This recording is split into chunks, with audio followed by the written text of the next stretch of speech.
If you're experiencing connection errors in Cyberpunk 2077, follow these steps to troubleshoot and potentially resolve the issue. Step 1. Check server status.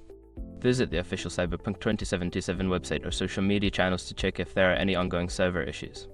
If the servers are down, you may need to wait until they are back online. Step 2. Restart your game. Close Cyberpunk 2077 completely and restart it. This can help refresh the connection and resolve temporary glitches. Step 3. Verify game files.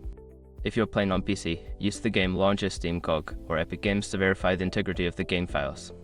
This process will check for any missing or corrupted files and replace them. Step 4. Check your internet connection. Ensure your internet connection is stable. You can do this by running a speed test or trying to connect to other online services. If your connection is unstable, consider resetting your router. Step 5. Adjust firewall and antivirus settings. Sometimes, firewalls or antivirus software can block the game's connection.